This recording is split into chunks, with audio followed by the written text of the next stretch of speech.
Olá, pessoal, tudo bem com vocês? Gente, hoje na nossa aula de história nós vamos estudar sobre a Núbia e o reino de Cuxi, tá?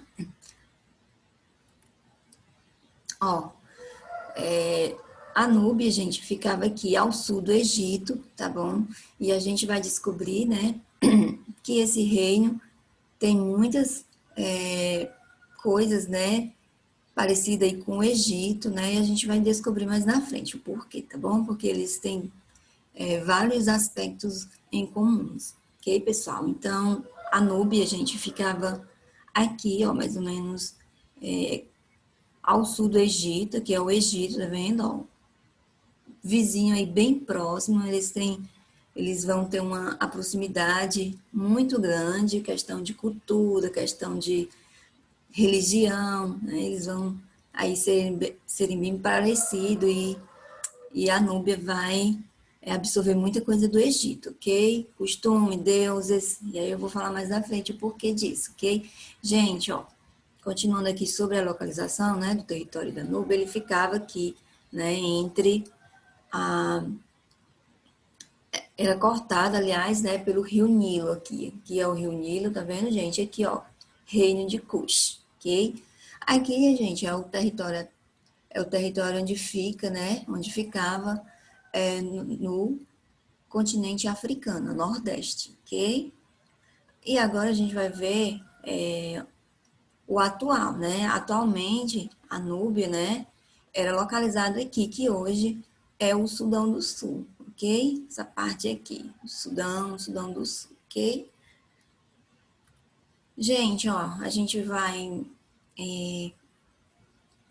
dar início, né, aí conhecer a história fantástica, magnífica e brilhante já, tá, gente? De um dos primeiros reinos negros, tá bom? E no início do capítulo de vocês tem falando sobre a África Negra.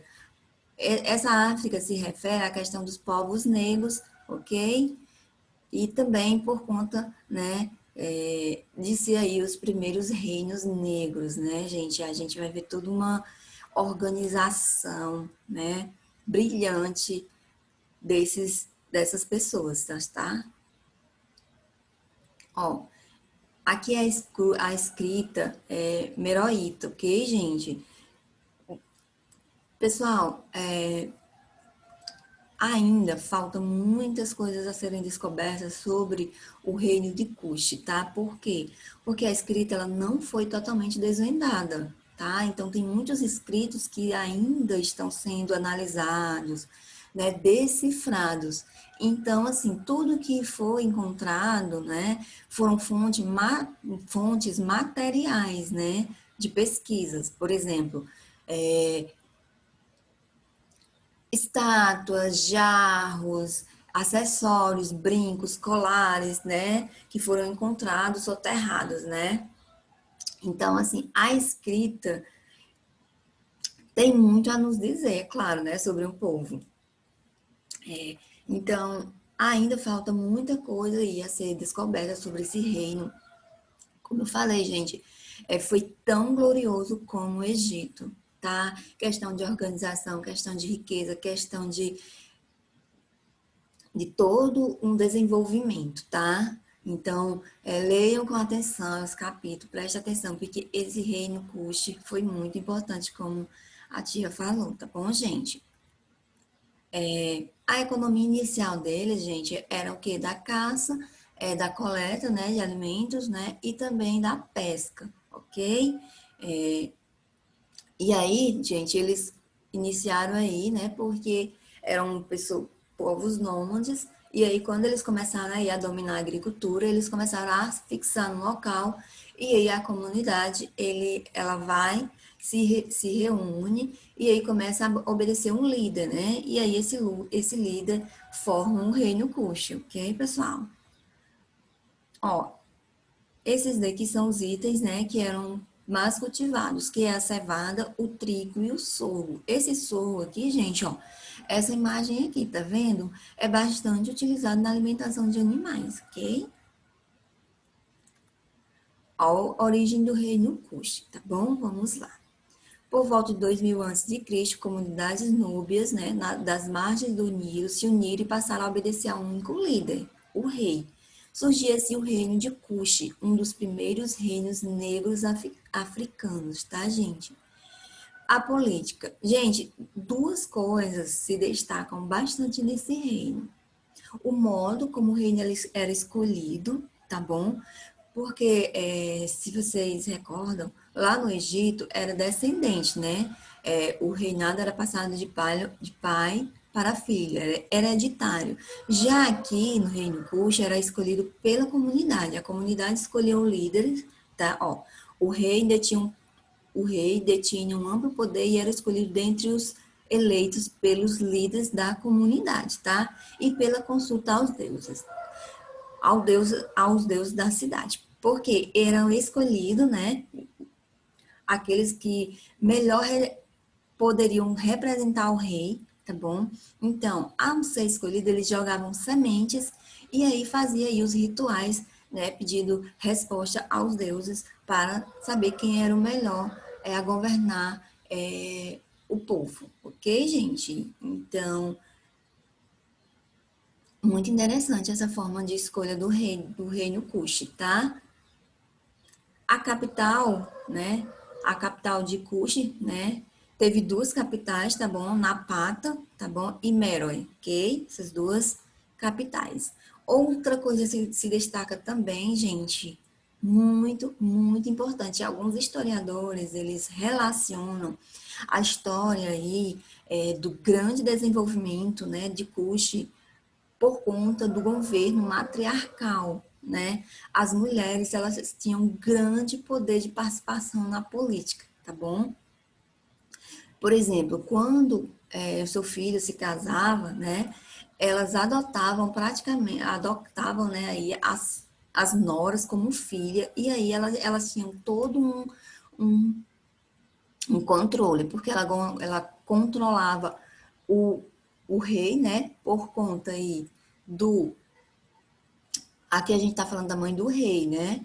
Então, ela controlava aí o reino por conta do filho, né? E também por conta da nora. Então, as mulheres, elas tinham um poder muito grande, né?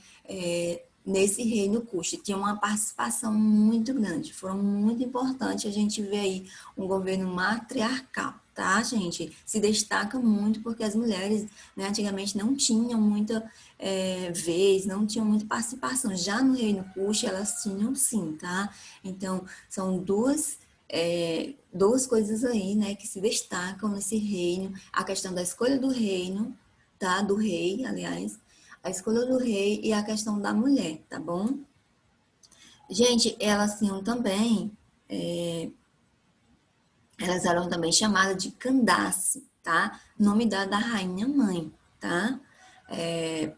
Como eu disse, né, elas ocupavam importantes cargos, né, importantes posições aí no reino de Cuxa. Era muito importante, tá, gente?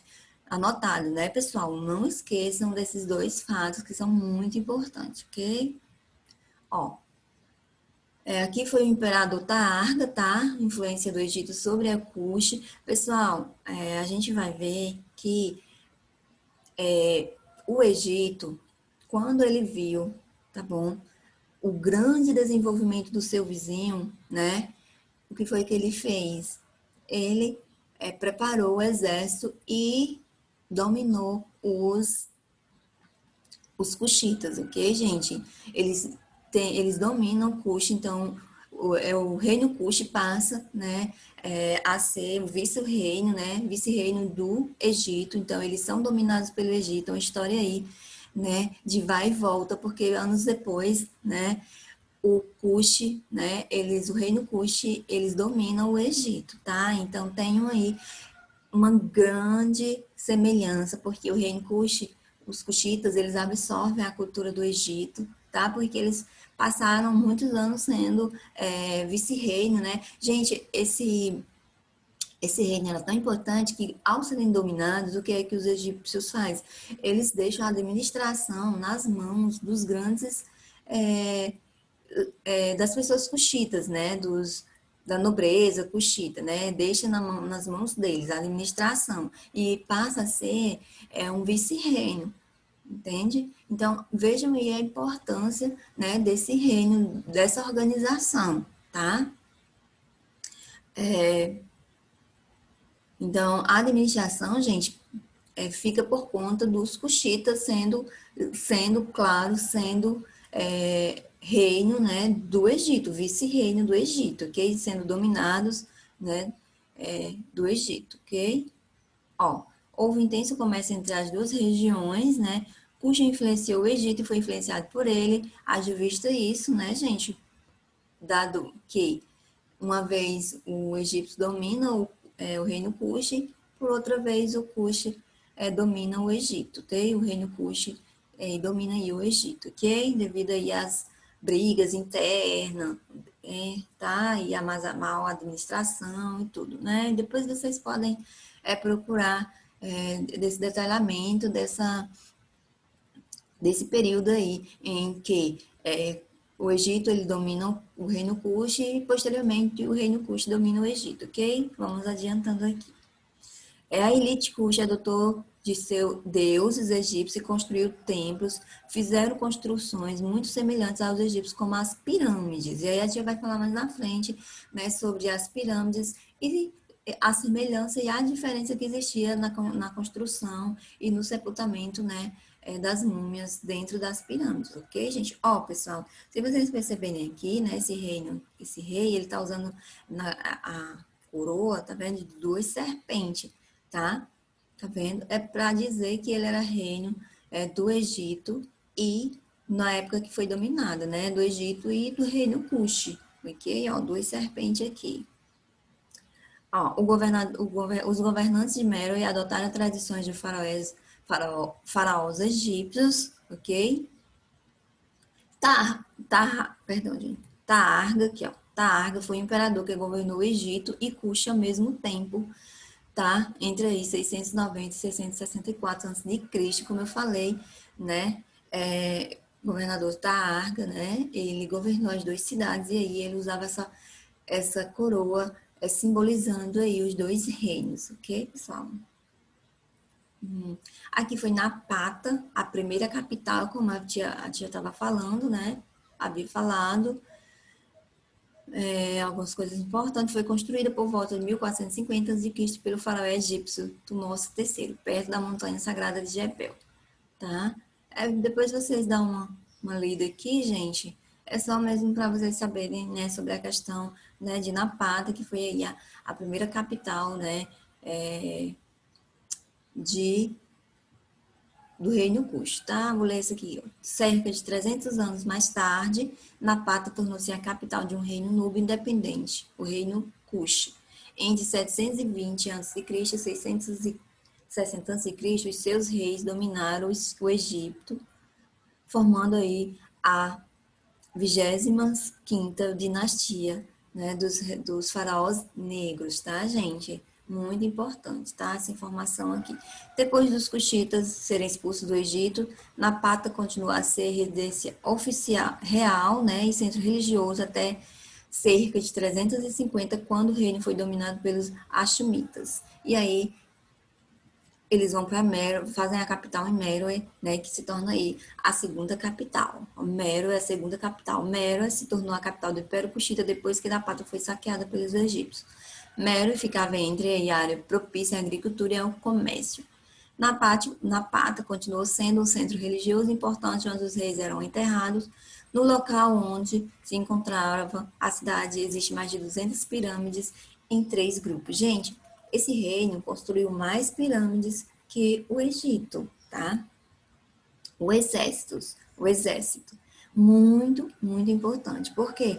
Haja visto o vizinho, né? O Egito, grande potência militar, tá, gente? Eles guerreavam a pé e outros a cavalo, tá bom? Enfrentaram os egípcios várias vezes, tá bom, pessoal? Aqui, pessoal, houve intenso comércio entre as duas regiões, né? Cuxi influenciou, né, o Egito, foi influenciado por ele, tá? Perdão, gente, esse slide eu já passei, então a tia vai passar, porque foi uma repetição aqui, desculpa, tá bom? Vamos aqui. Ó, a sociedade, como era dividida, tá bom? Rei e sua família aí no topo, né? Nobres, sacerdotes, artesãos, comerciantes, pequenos funcionários, agricultores e, por último, escravos, ok? Escravos de dívida, tá bom, pessoal? Aqui, pessoal, ó, lembra quando eu falei que as pirâmides eram, eram construídas, né? Parecida com a do Egito, mas havia uma diferença no sepultamento da múmia? Então, eles sepultavam, gente, aqui, ó, era subterrâneo, uma entrada aqui subterrâneo, tá? Ó, abaixo da pirâmide, não era dentro da pirâmide como faziam os egípcios, ok? Era abaixo, ó. Havia um espaço subterrâneo, ó, tá bom? Então, tá vendo a portinha aqui? Portinha. Então, era aqui que era sepultado aí a múmia, ok? E aqui, gente, eles, né, tinha aí a impressão, né, que tinha aí, né, que essa pirâmide serviria aí como uma escada, né, para levar o defunto, né, o morto, né, até a outra vida, né, a reencarnação não, a outra vida, né. Eles acreditavam na vida após a morte, então a pirâmide funcionaria como uma escada, tá, gente? Para atravessar os portais, como eles para subir para outra vida, para outra dimensão, entendeu? Mais ou menos isso, ok, pessoal? Ó, meus amores, é isso, tá? Façam as atividades, leiam o capítulo, né? Assistam o vídeo, leiam o capítulo, tá bom? Vejam outras fontes, se possível, se necessário, tá bom? Esse reino foi muito importante, né? Aí, vizinho do Egito, né? É, foram descobertos, gente, escavações dos arqueólogos, muitos objetos do Reino Kush lá no Egito, como também muitos objetos do Egito lá no Sudão, né, que hoje onde era Núbia. Então foram encontradas muitas coisas aí desses dois reinos e aí eles se misturam, eles se complementam, eles têm muito em comum. Sem contar que foi um dos primeiros reinos negros, né, a dinastia aí dos faraós negros, muito importante para a história. Esse reino foi brilhante, a participação das mulheres, fantástico, matriarcal, né? Porque a sociedade era patriarcal naquele período, a escolha do rei, né? Que era, né? Pela comunidade e pela consultar os deuses. Então, assim, muita coisa legal, muita coisa interessante desse reino, tá bom? E só lembrando que quando eu falei de deuses, tá, gente? Eles eram politeístas, tá bom? Então eles adotaram muito os reis, os deuses, né? Perdão, os deuses do Egito, Amun-Ra, Ísis, Osíris, tá? Então havia muito essa questão de assimilação devido à dominação, né, pelos egípcios, ok, gente? Então eles assimilaram aí muitos deuses, ok, pessoal? Então é isso, meus amores. Boa aula. Boa atividade e até a nossa próxima aula, ok?